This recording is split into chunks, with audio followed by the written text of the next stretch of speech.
Welcome to my voiceover world. Hello, Dorothy. Ah, there you are. Okay. How you doing? I'm doing great. How you doing? Awesome. Okay. Yeah, it's been really warm here, so uh. Yeah, you're not the only one. It also happens the same with me. So, yeah. Where are you Honestly, I live in Florida. So, now? Okay. yeah, that's why I did to say that. But, Yeah. thanks for willing to do this, Dorothy.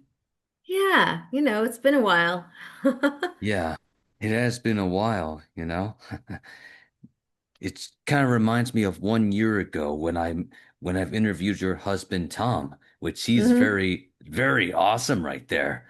Oh Plus, yeah. if it wasn't for my intuition, he would have been able to, well, find out the information about something I've been wanting to tell him for a long time. Oh.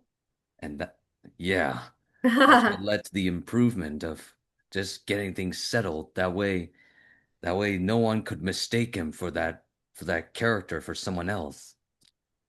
But Exactly.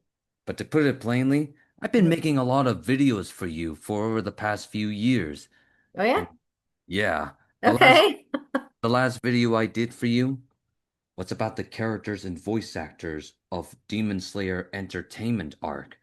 So, Oh, okay. and I put you in there to, well, represent you and everybody else. Yeah, Demon Slayer is it's pretty great. I'm just really glad to be a part of it.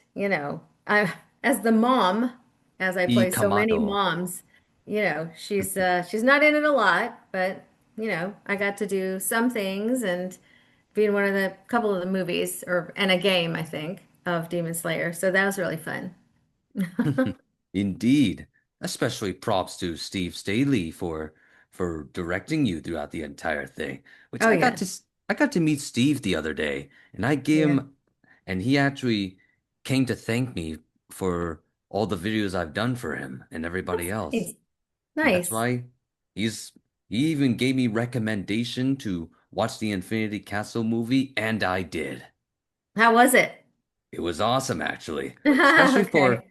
especially when it comes to Channing Tatum and Rebecca Wang being That's together, which right. and That's that's why I right. wanted to see that movie Yeah. because of him. Yeah. He's a real star. Yeah, especially for his daughter, who actually inspires him to do it. Yeah. And he did. Yeah. Right on. Indeed.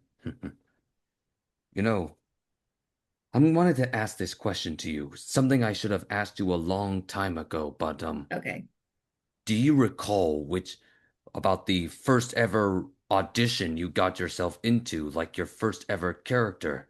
And what was the experience like for you?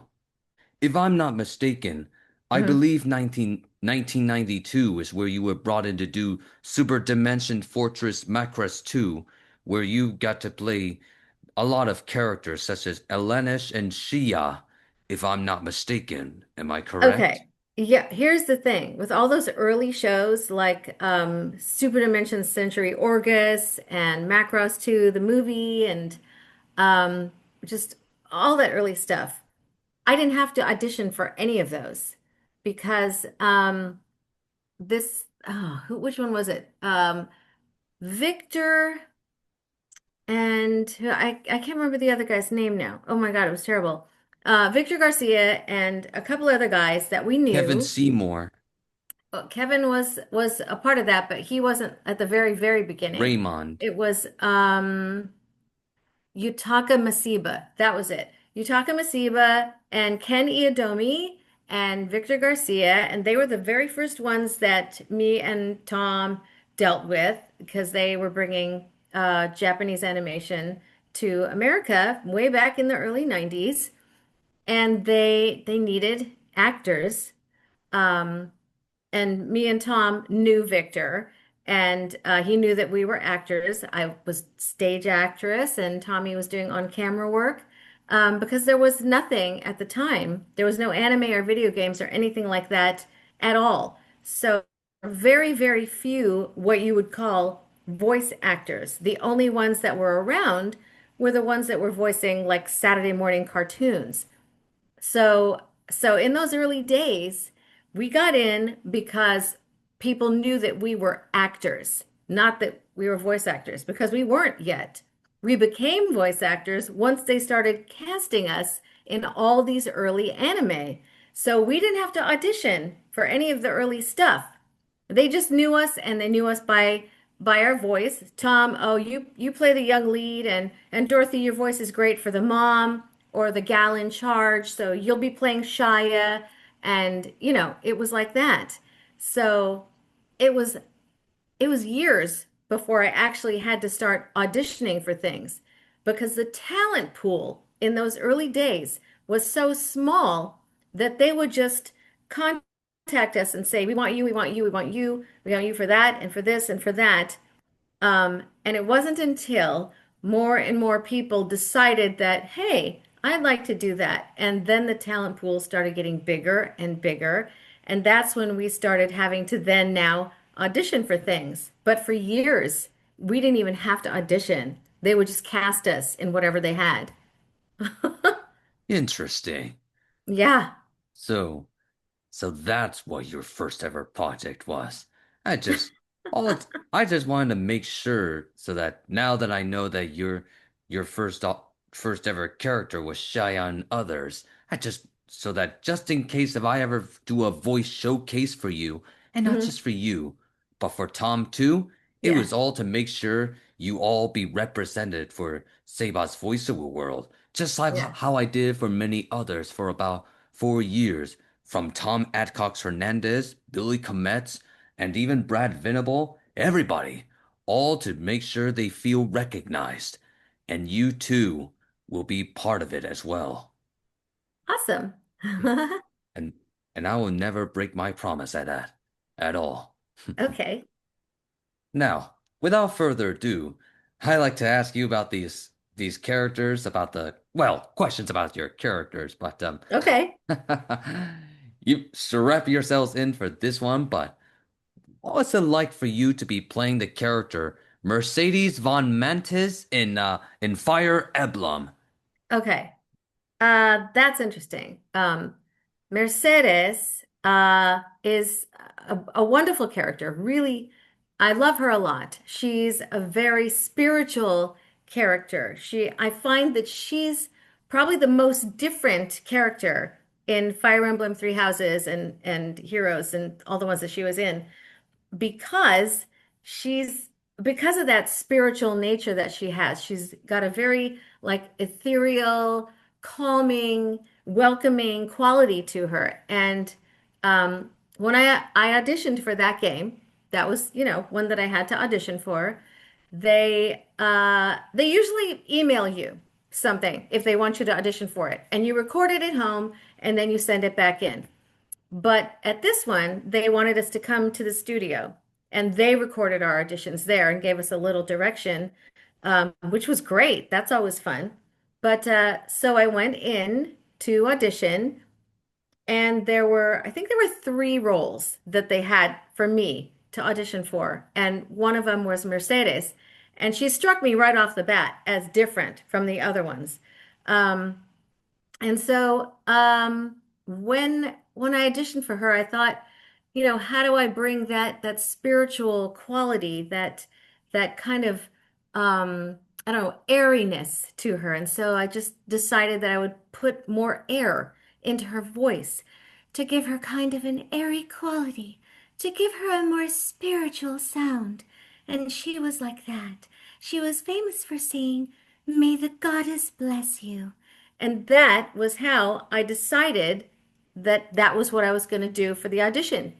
And that, I think, choice that I made, they really liked because it was different from like all the other ones, you know. So that was really fun. And I loved playing her. Um, it would be great if they could bring those characters back for another game. But so far, it's not really happened for Mercedes. It would be great though. I'd love that. That's very interesting to hear from you, Dorothy. All I know is that you being part of Fire Emblem was the very best choice that was ever made right there. Plus, Ah, I thank give you. props to, well, not only to Patrick Seitz and Kristen Lamont, but for but to Wendy Lee, who brought you into the first Fire Emblem called Echoes, where you do the Yeah. character Renea, which I Yeah. give props to the three of them for bringing you into the Fire Emblem franchise. Because Yeah. if they ever show a character that is not yet announced, then you, my friend, will bring a lot of good expectation for another character that is yet to come. Yeah, Renea was a sadly doomed character. I loved playing her, and she had a great relationship with Berkut for a while. I don't want to give away any spoilers, but their relationship did not end well. So there you have that. Yeah, especially to Ian Sinclair's most sinister way to go crazy about it. So yeah. Hmm. Now, you playing the character Shuko Komi and Mikoni Kato from Komi Can't Communicate must have been so cute, right? So what's the most cutest thing about bringing those characters into the anime show? Well, okay. Shuko Komi was great because she, again, was a mom. I played a ton of moms. I play a lot. Um, but what was so fun about her is that she was like super peppy and upbeat and extroverted, and she's got this like totally introverted daughter, totally introverted husband, and she's constantly trying to, make them, come out of their shell, which of course they're not going to because that's not their nature. That's her nature. And I love her signature Forever 17. That's her whole vibe. So that was really fun. She's such a fun just cheerful character. I loved playing her as a mom. And then, they brought me in to play one of Komi's friends. And I'm like, okay, well, this is different. She's not a mom. She's like a young girl. So, okay, I get to play this now too. That was really fun. I don't I don't often play, that age bracket anymore. They've like decided that, you know what? We got a lot of girls out there, a lot of voice actresses now who have that voice, that young girl voice that can play that part. Um, I have naturally the mom voice, the teacher voice. So they're gonna cast me as that. So for me, it was a treat to be able to play one of Komi's friends. That was really fun to be able to play that age bracket again for a change. That's interesting to hear from you, because all I know is that Comey Can Communicate is an actual cute show right there.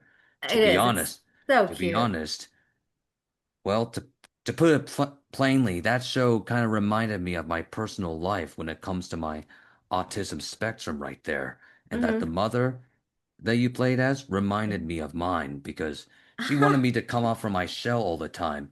But Yeah. eventually, when I gotten older, I eventually came out from my shell and just became very developmental. And There you that's what go. but hey, I give Mhm. props to Michael Sordatch for directing you throughout the entire show right there. Plus, you want to know the best part is? I made a collage for him on his birthday, and you know what he said to that? Mm. He said to me that you, sir, are one of the few main conduits of the entire voice acting industry. You are our as part of our brotherhood. That's very sweet. That's nice. He's a great guy. We try to see him like once a month or something and get lunch because he's such a great guy. We've known him forever. He worked on like just a lot of the early stuff we worked on, not everything, but yeah, we've known him for years.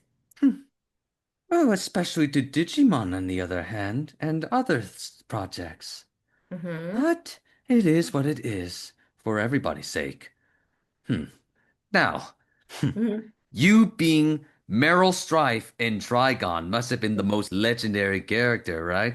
So Yeah. what's your most favorite thing about playing that character throughout the entire show? Okay, it's really interesting because I don't really usually personally relate to characters that I play. Yeah, a lot of them are just they're wacky, they're really out there. or they're just not really me. You just, you find who they are and you act that part. But Meryl is probably, I would say, the character that I was closest to, or she was closest to me. Um, in an exaggerated way, of course, but she was really gung-ho with her insurance agency. She wanted to do the best job she could. And then, but she would also freak out sometimes, and her freakouts were like legendary. Um, and then she, of course, decided that she kind of liked Vash. But yeah, I related to her in so many ways. I mean, she was like Meryl Stryfe was like an extreme version of myself at the time. So, so that's why I related to her so much. She's one of my favorite characters.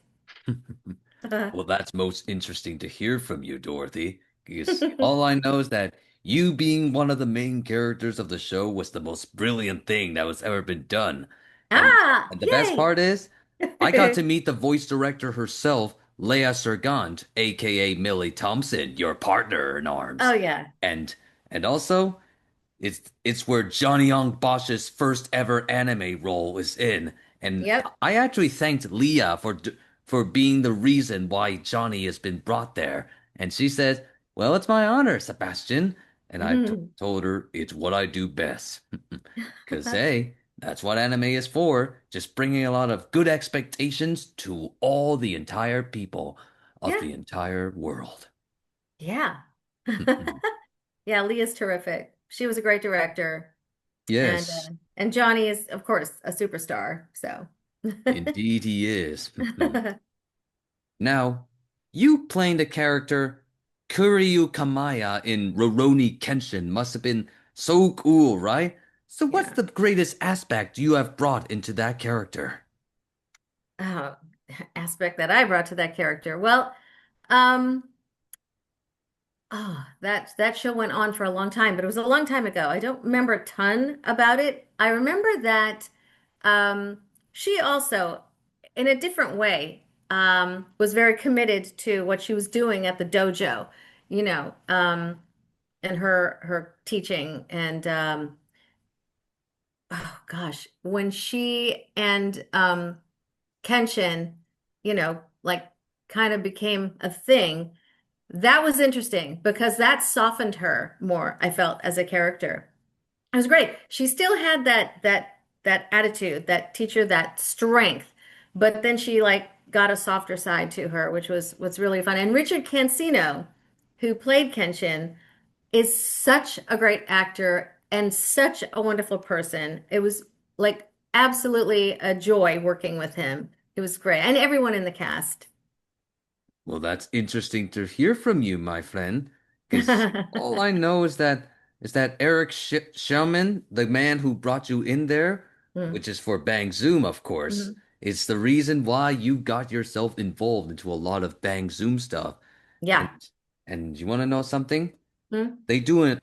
They did a Rurouni Kenshin remake Yeah, I where, know. and the most Mhm. ironic part is that Steve Staley himself, who was actually in Rurouni Kenshin, became the voice director of it, and that he Hmm. literally directed Risa May to become you right there. I, But it's but it's all mhm. to carry out your legacy right there, and I I give don't and I get know. I have to give props to Steve for that.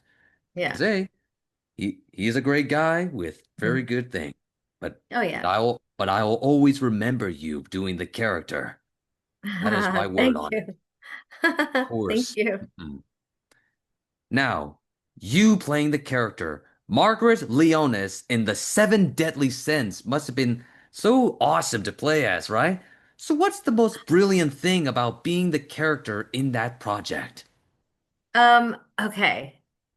She was, um, I want to say sort of similar to Mercedes, in that she was one of the more reserved characters in it.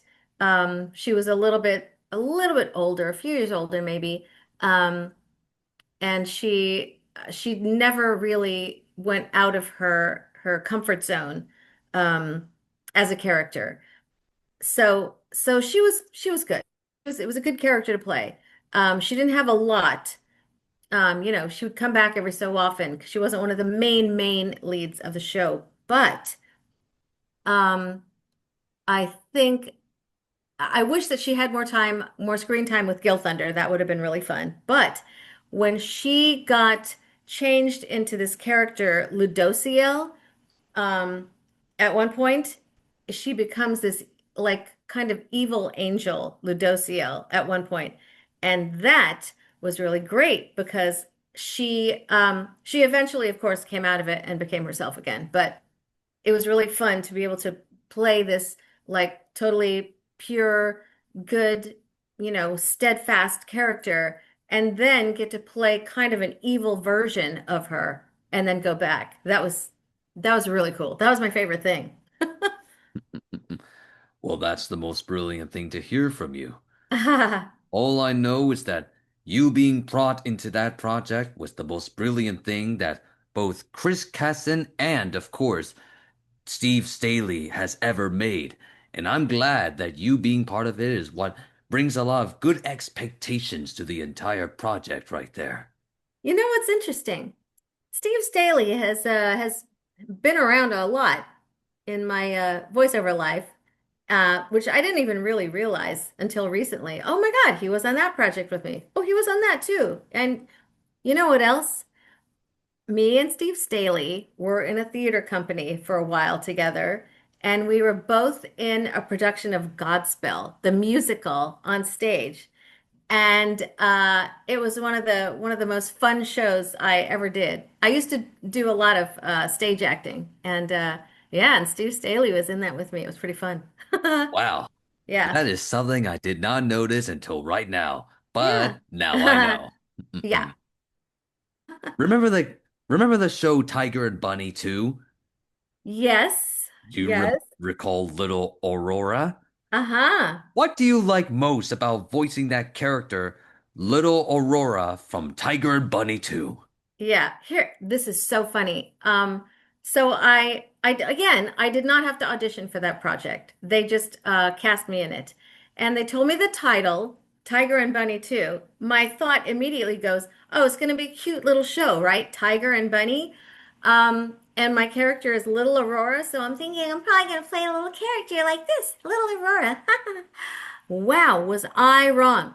First of all, not a little kid anime at all. Second, Little Aurora was an older woman, and I think I voiced her kind of like this.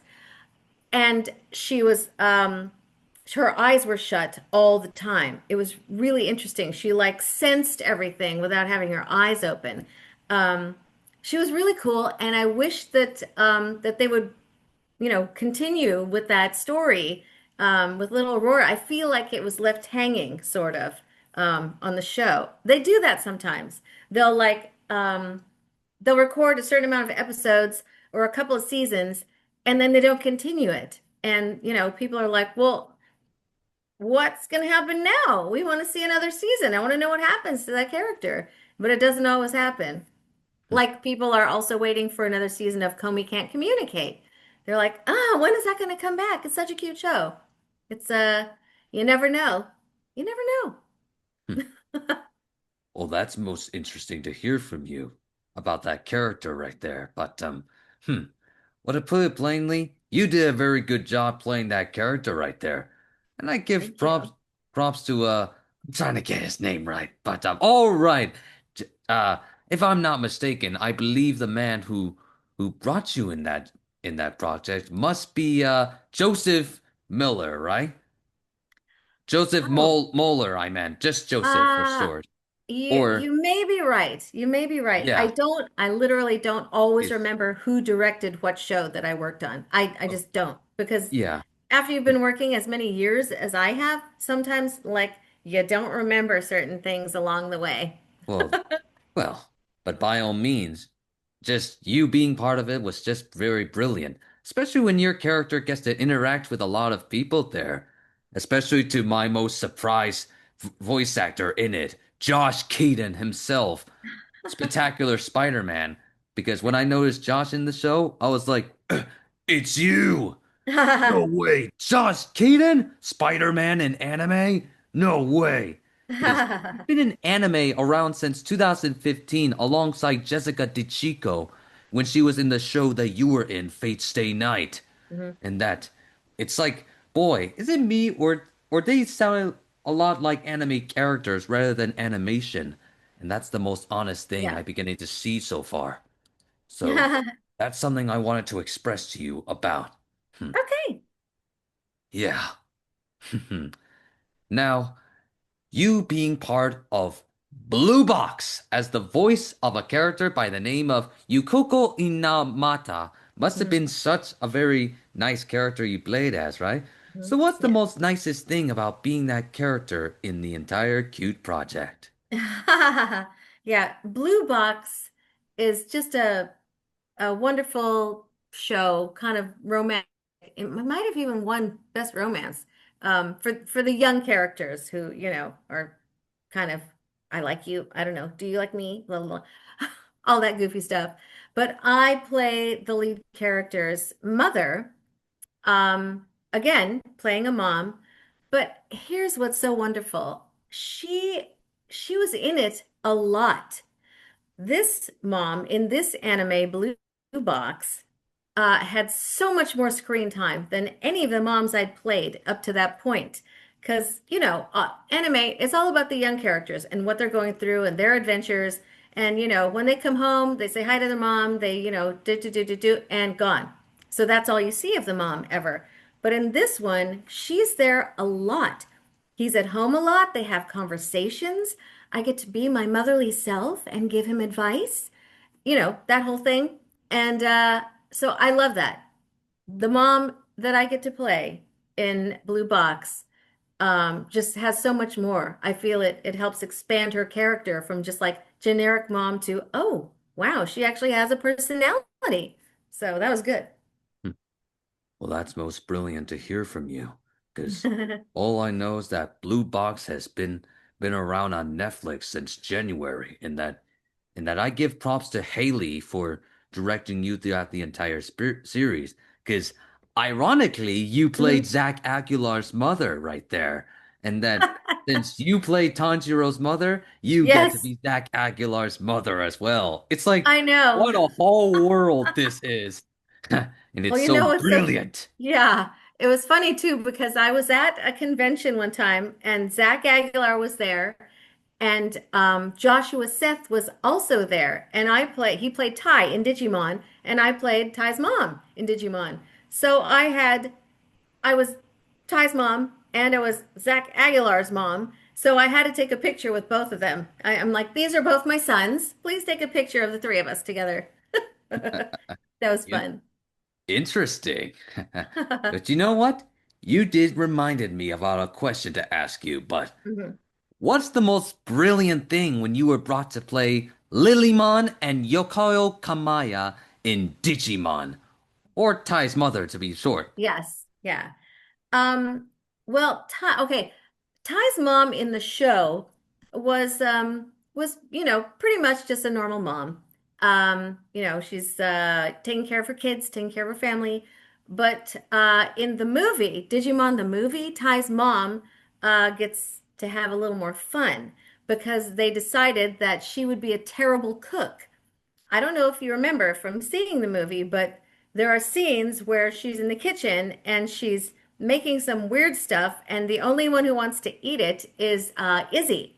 Ty wants nothing to do with his mother's cooking. He's just like, no. But she's like, Ty, would you like some liver shakes? Or Izzy, some more onion juice? So yeah, she was a terrible cook. That was really fun. I loved that about the movie. Lilymon now, that was one that I actually auditioned for. They didn't just cast me. They cast me as Ty's mom because I have such a mom voice. But I auditioned, and I got Lilymon, and she was kind of like this. Let's see, flower cannon.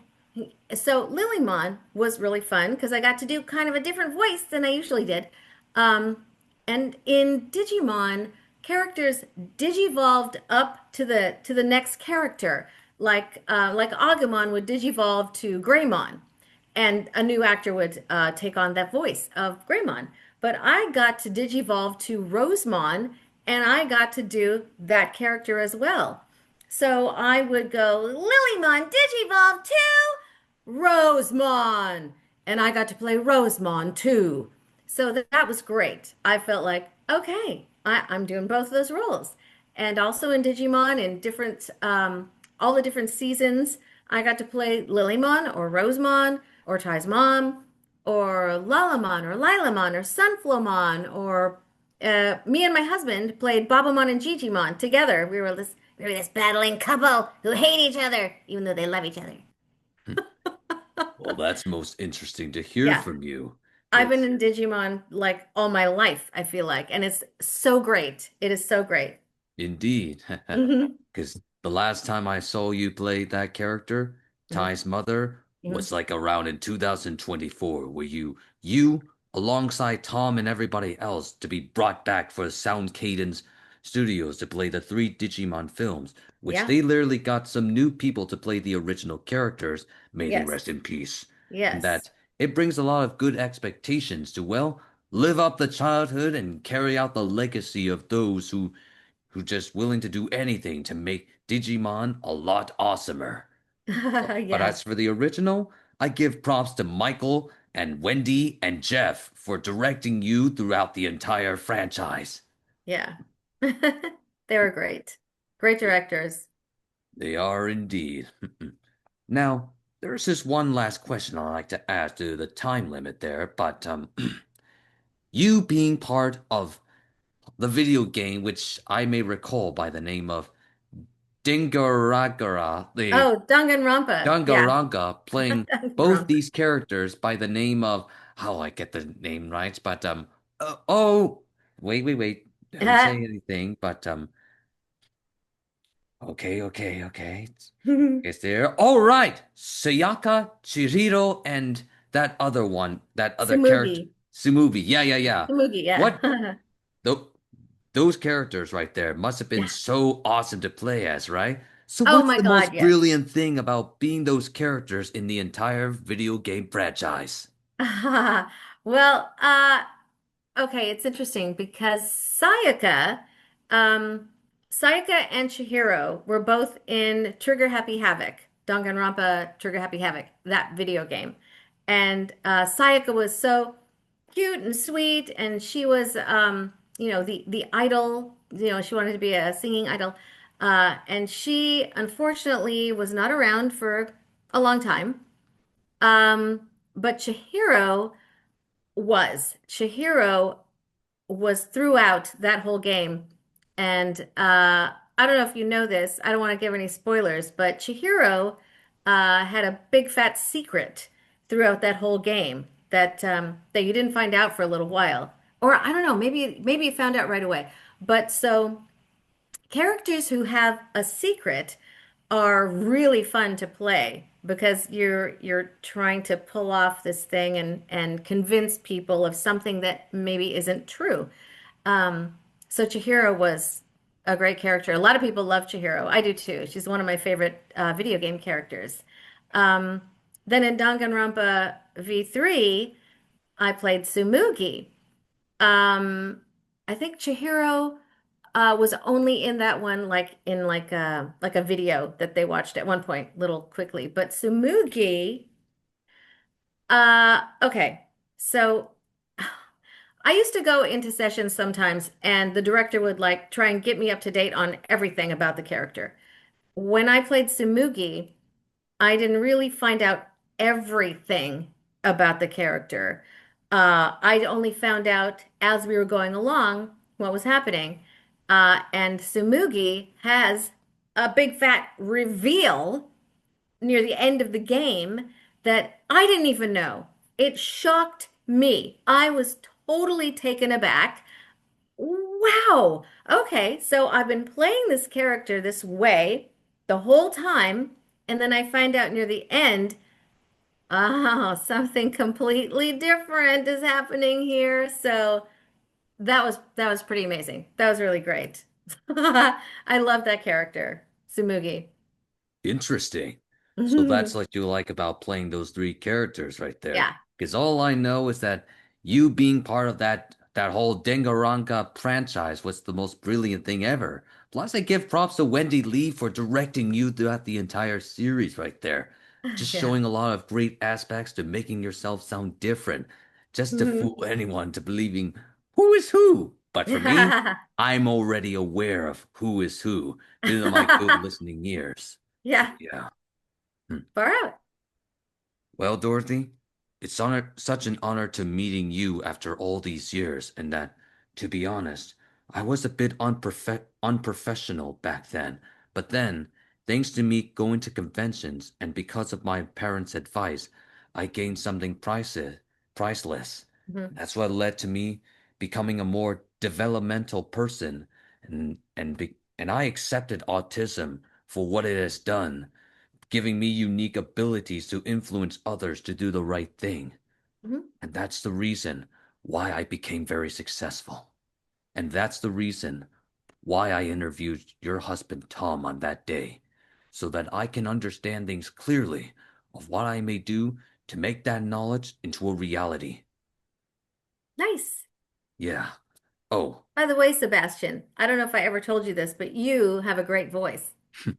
you know, Hmm. everybody says that to me, Yeah. especially to everybody I have met for years. But if I'm ever in an anime, then you would be my mother. That it would be nice to have you being my mother. Oh So yeah. yeah, that would be great. Now, there's one more thing I wanted to ask you in a quick Yes. way, but Mhm. when people look back on your work, how do you want to be remembered as a voice actor? Um, as someone who cared a lot about their work and did the best job that they could in every role. Yeah. Yeah, and that's that what you told me? It's one of the few reasons why I'm willing to do anything to help you feel recognized. And in Mhm. return, everybody does the same for me as well. And that's why my desire to support you and working with you in the voice acting industry is absolute. So that's my Nice. reasoning why I support you and Tom in every turn. Thank you, Sebastian. Of course. Hmm. Well, Dorothy, it's such an honor to meeting you again, and we'll be seeing each other through social media or in Yes. person when the time comes. Well, Yeah. then, take care of yourself. All right. You Tell too, Tom I said Sebastian. hello. I will. Okay. Bye-bye. Bye. Want to keep up with my journey? Follow me on social media for more updates, behind the scenes moments, and all the fun along the way.